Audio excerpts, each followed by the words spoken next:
बिस्मिल्लाहिर्रहमानिर्रहीम। अस्सलाम वालेकुम नाज़रीन, आप यूट्यूब चैनल देख रहे हैं। मैं इमरान खान हूँ। इमरान खान साहब की मुलाकात हुई है जेल में उनकी फ़ैमिली से और उन्होंने बाहर निकल कर बताया जो कुछ इमरान खान साहब ने कहा। उनके लोग मिले जाकर। सबसे पहले तो मैं आपको ख़बर दे देता हूँ जिसमें अलीमा खान साहिबा ने इमरान खान साहब का पैगाम पहुँचाया। रमज़ान मुबारक में पहली मुलाकात थी इमरान खान साहब की अपने घर वालों से। इमरान खान साहब ने कहा, पाकिस्तान तहरीक इंसाफ के बानी चेयरमैन इमरान खान साहब ने मुख्तलिफ हकूमती हथकंडों का हवाला देते हुए कहा है कि जो मर्जी कर लें, मैं डील नहीं करूँगा। यानी यही बात इमरान खान साहब की पहले दिन थी और यही बात इमरान खान साहब की अब है। और यही सबसे बड़ा मसला है कि जो भी कभी सियासतदान पकड़ा जाता है वो फौरी तौर पर डील के लिए आमादा हो जाता है। यहाँ पे एक बंदा पकड़ा गया, वो डील के लिए माने नहीं रहा। जो मर्जी कर लें, डील नहीं करूँगा। इमरान खान की बहन ने रावलपिंडी की अडियाला जेल के बाहर निकलने के बाद ये बातचीत बताई कि इमरान खान साहब ने आज फिर यही कहा है। और उन्होंने कहा कि आज इमरान खान साहब से एक हफ्ते बाद मुलाकात हुई है और तमाम केसेस की समाअत उनकी मुलतवी हो गई है। आज हमारी बुशरा बीबी और इमरान खान दोनों से मुलाकात हुई है। इमरान खान बिल्कुल सेहतमंद हैं और खुश लग रहे थे। इमरान खान के कान में कोई तकलीफ़ नहीं है, ना कोई बीमारी है। ये खबर फैलाई गई थी कि इमरान खान साहब के कान में कोई इन्फेक्शन हुआ है कुछ सहाफ़ियों की जानिब से, और वो कहा गया जी इन्फेक्शन दिमाग तक पहुंच गया। तो इस तरह की बातें उल्टी सीधी की गई हैं। लेकिन इमरान खान साहब की फैमिली ने इसको डिनाई किया।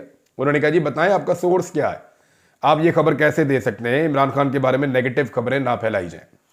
और कुछ खबरें जो हैं वो पाकिस्तान तहरीक इंसाफ के लोगों की जानिब से आई थी कि इमरान खान साहब को सहरी में अफ्तारी में प्रॉब्लम हो रही है या उन्हें इबादत नहीं करने दी जा रही हैं। तो इस किस्म की जो खबरें फैलाई गई थी उस पर भी इमरान खान साहब की फैमिली ने कहा जी ऐसा कुछ नहीं है, इमरान खान साहब खुश हैं, वो अपने रमज़ान को रूटीन के मुताबिक देख रहे हैं। और उन्होंने ये पैगाम भेजा है कि मैं किसी किस्म की डील नहीं करूँगा। उनका कहना था कि एस्टेब्लिशमेंट के टाउट सोशल मीडिया पर बैठकर अफवाहें फैलाते हैं। इन टाउटों से कोई पूछे इनके सोर्सेज क्या हैं। सोशल मीडिया पर अब अफवाहें चल रही हैं कि इमरान खान के दिमाग में अब कोई इन्फेक्शन हुआ है। अल्लाह ताला उनकी हिफाजत कर रहा है। अलीमा खान ने कहा कि इमरान खान के ज़ाती मुआलिज को उनसे मुलाकात नहीं करवा रहे, ये प्रॉब्लम है, और बच्चों से भी बात नहीं करवाई जा रही। सलमान अकरम राजा को आज ये जिम्मेदारी दी गई है, वो इमरान खान के ज़ाती पटिशन्स को देखेंगे। अलकादर केस का फैसला भी ज़्यादा से ज़्यादा एक हफ्ते में हो सकता है। यानी वो ये कह रही थी कि अलकादर वाला केस जो है वो अगर लग जाए अदालत में तो एक हफ्ते में वकला कह रहे हैं जी उसका फैसला हो जाएगा, इमरान खान साहब की जमानत हो जाएगी। और फिर वो ये कहती हैं कि ज़्यादा से ज़्यादा 3 हफ्ते के अंदर ये केस ही ख़त्म हो जाएगा। ये केस में इमरान खान साहब बाइज्जत बरी हो जाएंगे, चाहे इमरान खान साहब हैं चाहे उनकी वाइफ हैं। अभी इसके अंदर इमरान खान साहब को अंदर रखा हुआ है ना। तो वहाँ इमरान खान साहब ने पहली मरतबा जस्टिस डोगर पर एतराज़ किया है जिन्हें लाहौर से लाया गया। तो इस पर इमरान खान साहब ने जो पैगाम दिया वो उनकी बहन ने बाहर पहुँचाया। उन्होंने कहा जी कोई डोगर है जिसको ख़ास तौर पर बुलाया गया है ताकि अलकादर की अपील ना लगे। इमरान खान साहब के वकला ने अलकादर की अपील लगाई हुई है लेकिन जानबूझकर उसमें ताख़ीर की जा रही है और इस केस को नंबर नहीं लगाया जा रहा। और जो कायम मकाम चीफ जस्टिस हैं जस्टिस डोगर साहब, उनके बारे में कह रहे हैं जो कोई डोगर है जिसको बुलाया गया ख़ास तौर पे ताकि अलकादर की अपील ना लगे। ये सब कुछ इमरान खान को दबाव में लाने के लिए किया जा रहा है। इमरान खान ने कहा है जो मर्जी कर लें, डील नहीं करूँगा। इमरान खान ने एक और चीज़ कही, वो मैं आपको बाद में बताता हूँ, लेकिन पहले इमरान खान साहब के वकील हैं बैरिस्टर सलमान सफदर, उन्होंने इमरान खान साहब के केसेस के हवाले से एक और नुक्ता उठाया। उन्होंने कहा जी इमरान खान और बुशरा बीबी के जो केसेस हैं ना, इनमें T20 के बाद अब टेस्ट वाला फार्मूला अप्लाई कर दिया गया है। यानी वो ये कह रहे थे कि इमरान खान और बुशरा बीबी के केसेस में इब्तदा में सरकार की जानिब से हिकमत अमली थी T20 खेलें, फटाफट इमरान खान को सजाएं सुनाएं। तो वो जितनी जल्दी सजाएं सुनवाते रहे उतनी जल्दी सजाएं फारिग होती रहीं। और अब जो है उसके बाद अलकादर के केस में वनडे फॉर्मेट की हिकमत अमली अपनाएगी और अब सारे केसेस में एक एक करके ये अपनी मौत आप मर गए सारे केस, और अब टेस्ट मैचेस की हिकमत अमली अपनाकर लंबी तारीखें डाली जा रही हैं। उन्होंने इस खदशे का भी इजहार किया कि हो सकता है कि रमज़ान मुबारक में, मुझे लगता है कि अडियाला में कोई समाअत नहीं होनी, वरना ये केसेस बहुत जल्दी ख़त्म हो जाएंगे। इन केसेस की कोई कानूनी हैसियत नहीं है। ये भी हो गया जी इमरान खान साहब ने जो चीफ जस्टिस के लिए एक शख्सियत को लाया गया लाहौर हाई कोर्ट से, जनाब जस्टिस डोगर साहब को, उनके ऊपर भी उन्होंने एतराज़ कर दिया कि उनको लाया ही इमरान खान साहब के केसेस को टैकल करने के लिए गया है।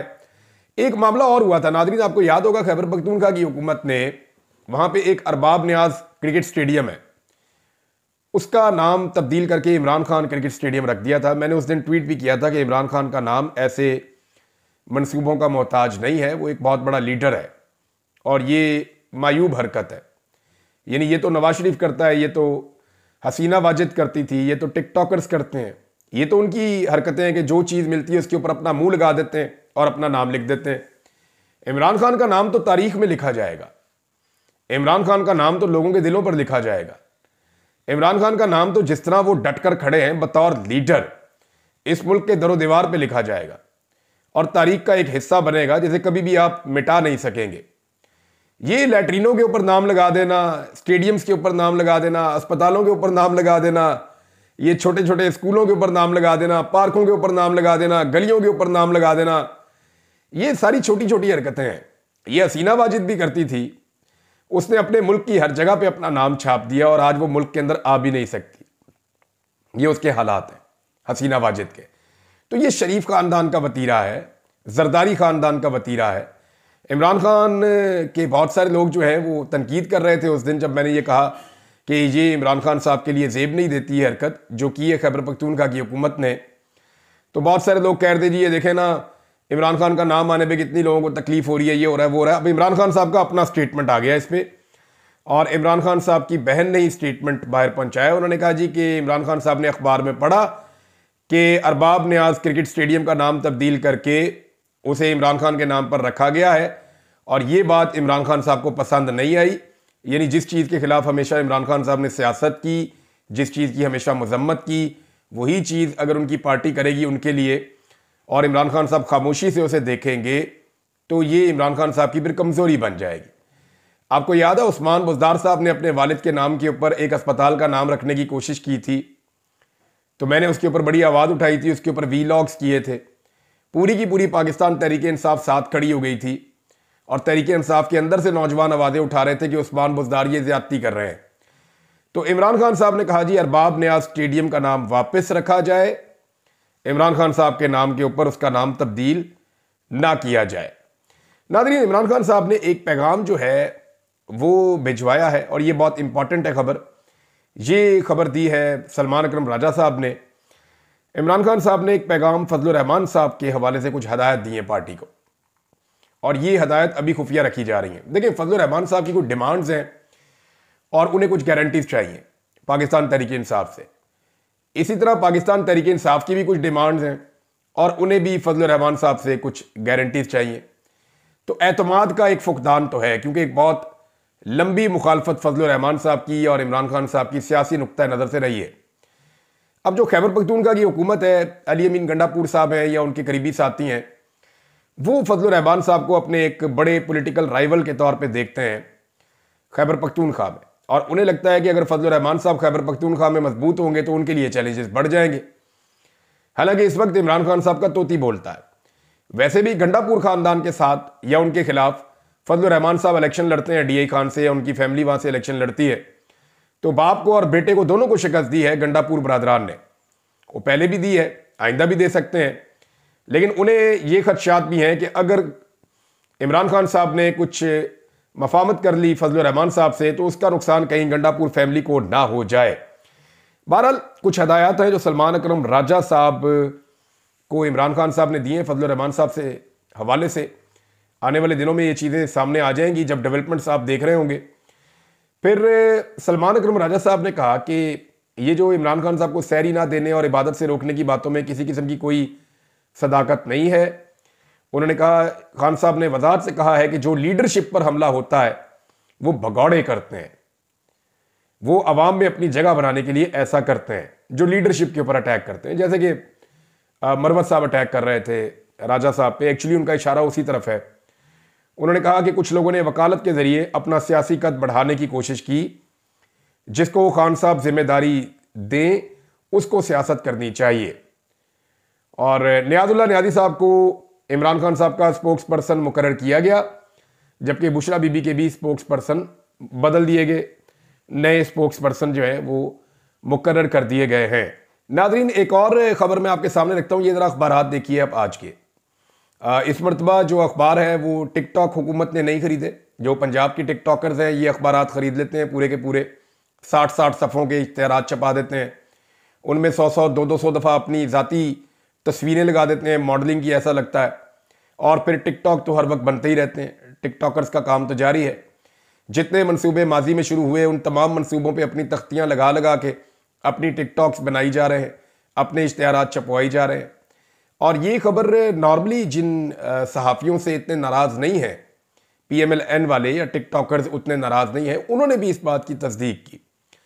बल्कि कुछ सहाफ़ियों ने तो बड़ा खोल के, बल्कि मैं उनको तो छोड़े सहाफ़ियों को, आप मंसूर अली खान साहब को देख लें, या आप सबसे पहले जिसने इस पे काम किया था वो काम किया था राय साकिब साहब ने, और उन्होंने तमाम तफसीलात लाकर सामने रखी थी कि परवेज़ इलाही और उस्मान बुज़दार के ही तमाम मंसूबे हैं जिनको मरीम नवाज साहिबा चोरी कर रही हैं और उन मंसूबों के ऊपर तख्ती लगा रही हैं। अच्छा, पहले तो अखबार टिकटॉक हुकूमत खरीद लेती थी, लेकिन अब जो अखबार ख़रीदा है वो बकौल इमरान खान साहब के अर्दली वज़ीर आज़म ने ख़रीद लिया है। और जो अखबार ख़रीदा है उसके अंदर जो इश्तिहार है वो ज़रा आप देखें, ये सामने आपको नज़र आ जाएगा। ये आधे आधे अखबार के सफ़े के ऊपर जो है वो मोहतरम ने अपनी तस्वीर लगाई हुई है, शहबाज शरीफ साहब ने। टीम वज़ीर आज़म शहबाज शरीफ का 1 साल, और उसके बाद नीचे आर्मी चीफ की भी फ़ोटो लगाई हुई है। कुछ गैर मुल्की दौरों के हवालों से फ़ोटो लगाई हुई है शहबाज शरीफ साहब ने। वो इसे अपनी कामयाबी समझते हैं, गैर मुल्की दौरों को। अभी सारा पोल खोलते हैं आपके सामने। और फिर लिखा हुआ है कि 1 साल बेमिसाल एंड ही डिड इट। अब उन्होंने किया क्या है, नीचे कुछ चीज़ें बनाकर दिखाने की कोशिश की गई है कि इन्होंने ये चीज़ें की है, लेकिन एक्चुअली पाकिस्तान के साथ इस हुकूमत ने क्या किया और क्या 1 साल के बाद इनके इश्तेहारात लगाने बनते, बल्कि इनका तो इश्तेहारी हो जाना बनता है जो इन्होंने पाकिस्तान के साथ किया 1 साल के बाद। ज़रा ये आप सुन लीजिए इन्होंने क्या किया। कोई एक चीज़ ये नहीं बता सकते जो सस्ती हुई हो इमरान खान साहब के दौर के मुकाबले में आज, इंसानी जान और इंसानी इज्जत के अलावा कोई एक चीज़ ये नहीं बता सकते जो सस्ती हुई हो। दावा कर रहे हैं कि 10 साल में, पिछले 10 साल में कभी भी महंगाई इतनी कम नहीं थी जितनी अब शहबाज शरीफ साहब ने कर दी है। दावा तो इनका ये है, लेकिन हकीकत क्या है, किसी एक चीज़ का ये नाम नहीं ले सकते। पेट्रोल पहले से ज़्यादा महंगा है, घी, आटा, दालें, चीनी, खाने पीने की चीज़ें, सब्जियां, फल, सब कुछ पहले से ज़्यादा महंगा है। गाड़ियों के और घरों के किराए पहले से ज़्यादा महंगे हैं। आपका जो डॉलर है वो पहले से ज़्यादा महंगा है। बिजली 4 गुना कीमत हो गई है। गैस जो है वो 10 गुना कीमत हो गई है। तो तमाम चीज़ों की कीमतें बढ़ी है। किसी एक चीज़ की कीमत भी आज इमरान खान साहब के दौरे हुकूमत में उन चीज़ों की जो कीमत थी उससे कम नहीं है। तो फिर ये कैसे कह सकते हैं कि महंगाई कम हुई है? महंगाई तो लगातार बढ़ी है और बहुत ज़्यादा बढ़ी है, और ये फैक्ट है। आप अपने किचन के अंदर से चीज़ें उठाकर देख लें। नंबर 2, सरमायाकारी 50 साल की कम तरीन सतह पर आ गई है। हत्ता कि SIFC बनाया गया, उसमें आर्मी चीफ को शामिल किया गया, बड़े ऑफिसर्स उसके अंदर रखे गए, उसको बहुत वसाइल दिए गए, लेकिन इसके बावजूद 50 साल की कम तरीन सतह पर पाकिस्तान में सरमायाकारी हुई है। पाकिस्तान से सरमाया कभी भी इतनी रफ्तार से बैरून मुल्क मुंतकिल नहीं हुआ जितनी तेज़ी से अब बैरून मुल्क मुंतकिल हो रहा है। यानी सिर्फ दुबई में जो कंपनियां बनी हैं उनमें एक रिकॉर्ड इजाफा हुआ है। पाकिस्तानी अपना पैसा लेकर कोई बांग्लादेश चला गया, कोई गल्फ में चला गया, कोई यूरोप में चला गया, पैसा निकाल निकाल कर पाकिस्तान से बाहर मुंतकिल कर रहे हैं। और इस खबर की तस्दीक जो है वो चेयरमैन नैब ने भी की है। अमनो अमान की सूरत हाल बदतरीन हो चुकी है। आए रोज़ दहशतगर्दी के हमले हो रहे हैं। पाकिस्तान को बाज़ जगहों पे इंटेलिजेंस की नाकामी भी हो रही है। बलूचिस्तान की सूरत हाल आपके सामने है। खैबर पख्तूनख्वा की सूरत हाल आपके सामने है। चीनी इंजीनियर जो है उनके ऊपर भी हमले होते हैं, वो लोग भी खासे नाराज़ हैं। तो अमनो अमान की सूरत हाल अच्छी नहीं है। कपास और गंदम की तबाही हो गई है। 34% कपास कम हो गई है। 11% गंदम, ज़रूरियात बढ़ने के बावजूद 11% गंदम भी कम हो गई है। गन्ने के किसान को रोल कर रख दिया है। वैसे गन्ने के बारे में मैं आपको एक बात बताता हूँ, पाकिस्तान में ना एक कानून है, और ये शुगर माफिया ने ये कानून लगाया हुआ है। कानून ये कहता है कि दफ़ा 146 के तहत कोई भी किसान जो है वो अपने गन्ने से खुद गुड़ नहीं बनाएगा। कमर्शियल लेवल के ऊपर वो गुड़ नहीं बना सकता, उसको इजाज़त नहीं है, ताकि वो जो गन्ना है वो सस्ते दामों मजबूर हो जाए कि ले जाए और ले जाकर बेच दे शुगर मिल मालिकान को। तो चंद 100 रुपए मण के हिसाब से गन्ना वहां पे बिक जाता है। उसी गन्ने से अगर वो गुड़ तैयार करे तो ये वैल्यू एडिशन करके किसान 5 से 6 गुना पैसे कमा सकता है।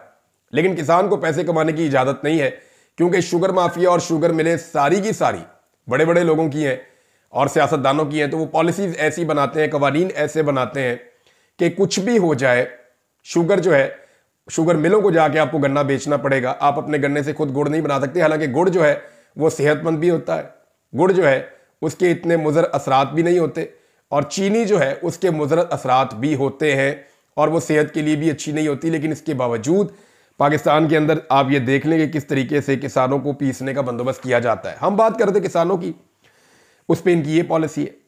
अरब ममालिक से बदतरीन सूरत हाल है, यानी वहां से लगातार पाकिस्तानियों को निकाला जा रहा है। और अभी एक और डाटा आया कि 10 के करीब मजीद ममालिक ने पाकिस्तानियों को निकालना शुरू कर दिया है। तो ओवरऑल पूरी दुनिया में पाकिस्तानियों के खिलाफ एक क्रैकडाउन हो रहा है, और ये भी इस हुकूमत की एक कामयाबी है। इसको भी अखबार में छापना चाहिए था। पाकिस्तान की तारीख के सबसे महंगे कर्जे शहबाज शरीफ की हुकूमत ने लिए हैं गुज़िश्ता एक साल में, इसको भी छापना चाहिए था। IMF के सामने पूरा का पूरा मुल्क बिमा इदारों के इन्होंने गिरवी रख दिया है, यानी चीफ जस्टिस तक से जाके हिसाब किताब कर लिया IMF ने। हर इदारे के अंदर IMF घुस गया। अभी भी IMF आया हुआ है, उसकी कड़ी शराइत मानने पर आप मजबूर हैं। तो पूरे पाकिस्तान को गिरवी रख दिया IMF के सामने, ये भी इनको अखबार में छापना चाहिए था। इंसानी हकूक की धज्जियां जो इन्होंने उड़ाई वो किसी जमहूरी दौर में ऐसा नहीं हुआ, ये भी इन्हें लिखना चाहिए था इश्तिहार के अंदर। पार्लिमान की जो बेतौकीरी इन्होंने की है, जिस तरह पार्लियामेंटेरियंस के ऊपर पार्लियामेंट के अंदर अटैक किया गया, जैसे उनकी फैमिलीज को अगवा किया गया, जिस तरह से आईनी तरामीम के लिए जुल्म और जबर का सहारा लिया गया, पार्लियामेंट की बेतौकीरी भी इन्होंने कमाल की है। अदलिया का पूरा स्ट्रक्चर तबाह कर दिया है, आइन का हुलिया इन्होंने बिगाड़ कर रख दिया है। आज भी पाकिस्तान तहरीक इंसाफ को बाहर निकलने की इजाजत इसलिए नहीं है कि लोग आज भी तहरीक इंसाफ के साथ खड़े हैं, इस हुकूमत के साथ लोग बिल्कुल नहीं खड़े। तरक्याती मनसूबों की कटौती कर दी है, यानी जितने बड़े बड़े पाकिस्तान के अंदर तरक्याती मनसूबे चल रहे थे उनका बजट उसके अंदर कट लगा दिया IMF के कहने के ऊपर, ताकि पाकिस्तान के बड़े तरक्याती मनसूबे रुक जाएं और पैसा कम से कम खर्च हो। बेरोजगारी की शरह में लगातार इन्होंने इजाफा किया है, बेरोजगारी कम नहीं हुई। 1.25 करोड़ से ज्यादा लोग इन्होंने एक साल में मजीद गुर्बत की लकीर से नीचे धकेल दिए हैं, यह भी इस हुकूमत का एक कारनामा है। और आलमी रिपोर्टों के मुताबिक पाकिस्तान में जो करप्शन इंडेक्स है उसमें इजाफा हुआ है। पाकिस्तान आज पहले की निस्बत ज्यादा करप्ट मुल्क है। फिर पासपोर्ट की बदहाली का यह आलम है कि पाकिस्तान टॉप 5 मुल्कों में है, बल्कि चौथे नंबर पे है पाकिस्तान पूरी दुनिया में, जिसका पासपोर्ट दुनिया में कम तरीन वैल्यू वाला पासपोर्ट है। यानी बदतरीन वैल्यू जिन पासपोर्ट्स की है पूरी दुनिया के अंदर, उनमें चौथे नंबर पे पाकिस्तान है। और ये सारे मुल्क जो पाकिस्तान से पीछे और आगे है, ये सारे जंग ज़दा मुल्क हैं, यानी इराक, सोमालिया, लीबिया। अब फलस्तीन का जो है, गाजा की हालत आपके सामने है, फलस्तीन का पासपोर्ट पाकिस्तान से बेहतर है। यानी पाकिस्तान को रखा हुआ है अफगानिस्तान और यमन और शाम की लिस्ट में। ये हालात है पाकिस्तान के पासपोर्ट के। ये भी कारनामा इस हुकूमत का है गुज़िश्ता एक साल का, ये भी लिखना चाहिए था। तो जमहूरी एतबार से और शहरी आज़ादियों के एतबार से पाकिस्तान की लगातार और खौफनाक तनज़ली हुई है, यानी इन शोबों में पाकिस्तान नीचे की तरफ गिरा है, और इस पे भी आलमी रिपोर्टें आ गई हैं। इन सारी चीज़ों को आप प्लस और माइनस करें तो आपको आइडिया हो जाएगा कि इन्होंने पाकिस्तान के साथ क्या किया है। और एक्सपोर्ट्स के शोबे के अंदर एक और खबर आई है, ये खबर मैं आपके साथ शेयर करता हूं। आप हैरान हो जाएंगे कि पाकिस्तान के साथ ये हुकूमत कर क्या रही है। सबसे पहले तो आप देख लें कि जो पाकिस्तान की सबसे बड़ी एक्सपोर्ट्स होती हैं वो टेक्सटाइल की इंडस्ट्री में होती है। और टेक्सटाइल की जो बरामदात हैं जो पाकिस्तान बाहर भेजता है, टेक्सटाइल बना के, चीज़ें बना के, उसी से पाकिस्तान को ज़र मुबादला के ज़खायर आते हैं पाकिस्तान में। तो वो जो टेक्सटाइल की बरामदात है वो कम तरीन सतह पर आ गई है पाकिस्तान में। ये इस हुकूमत का कारनामा है। जुलाई 2024 में बहुत बदतरीन हालात थे, और उसके बाद अब फरवरी 2025 में बहुत बदतरीन हालात हैं। 26 करोड़ डॉलर की कमी हुई है पाकिस्तान की बरामदात में, और ये टेक्सटाइल के हवाले से है। लेकिन अगर मैं आपको ओवरऑल बरामदात का बताऊं तो 5.5% कमी आई है पाकिस्तान की बरामदात में। पाकिस्तान शुमारियात ब्यूरो ने कहा है कि फरवरी में तजारती सामान की बरामदात में 5.57% की कमी हुई है, जो कि मौजूदा माली साल में पहले मनफी रुझान की निशानदेही करती है। बरामदात में सुस्त रवि माशी पॉलिसी साजों को परेशान कर सकती है। फरवरी में बरामदात 2.44 अरब डॉलर तक पहुंच गई, जो गुज़िश्ता साल के इसी महीने में 2.58 अरब डॉलर थी। यानी पिछले साल तो सूरत हाल इन्होंने बहुत बुरी की हुई थी।